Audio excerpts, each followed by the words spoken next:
Display പൊട്ടിയ phone എത്ര നാളിങ്ങനെ കൈക്കൊണ്ട് നടക്കും? ഒന്ന് നന്നാക്കിക്കൂടെ?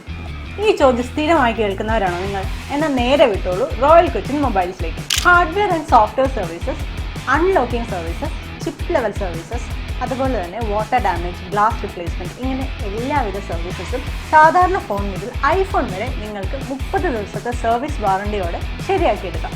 ഇനി നിങ്ങളുടെ കയ്യിലൊരു കേടായ ഫോണുണ്ട്, അത് എക്സ്ചേഞ്ച് ചെയ്യണമെന്നാണെങ്കിലും come to royal Cochin mobiles.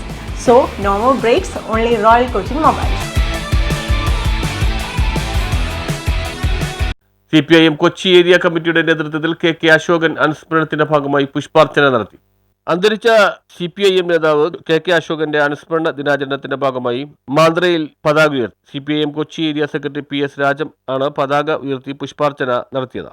അപ്പൊ ഈ ചെറുപ്പക്കാരെയും ചെറുപ്പക്കാരികൾക്കും നമ്മുടെ രാജ്യത്ത് തൊഴിൽ നൽകി അവരെ സംരക്ഷിക്കേണ്ട ഗവൺമെന്റ് അത് സംരക്ഷിക്കുന്നില്ല എന്ന് മാത്രമല്ല, നമ്മുടെ രാജ്യത്ത് നിലവിലുണ്ടായിരുന്ന ജോലി അല്ലെങ്കിൽ തൊഴിൽ നഷ്ടമാകുന്ന തരത്തിലേക്ക് നമ്മുടെ രാജ്യത്തിലെ ചെറുപ്പക്കാരെ കൊണ്ടുചെന്ന് എത്തിച്ചിരിക്കുന്നു എന്നുള്ളതാണ്.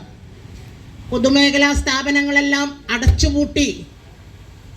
നമ്മുടെ മൂക്കിന് താഴെയുള്ള ഷിപ്പ്യാർഡിന്റെ ഒക്കെ കാര്യങ്ങൾ നമുക്കറിയാം. എല്ലാം സ്വകാര്യ മേഖല സ്വകാര്യവൽക്കരിക്കുകയാണ്. CPIM ജില്ലാ കമ്മിറ്റി അംഗം KM റിയാദ് അനുസ്മരണ പ്രഭാഷണം നടത്തി.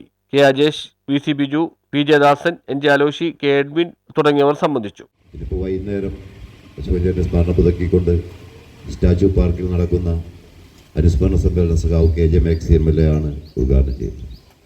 നമ്മുടെ ലോക്കൽ പ്രദേശങ്ങളിൽ SSLC +2 പരീക്ഷകളിൽ ഏറ്റവും കൂടുതൽ മാർക്ക് ലഭിക്കുകയും A+ ലഭിക്കുകയും ചെയ്ത കുട്ടികൾക്ക് അശോകന്റെ സ്മരണ നിലനിർത്തുന്ന വിദ്യാഭ്യാസ പുരസ്കാരം അത് നമ്മൾ കഴിഞ്ഞ 12 വർഷങ്ങളിലും കൊടുത്തു പോരുകയാണ്. അശോകന്റെ സ്മരണ പുതുക്കുന്ന ന്യൂസ് ബ്യൂറോ, ഫോർട്ട് കൊച്ചി.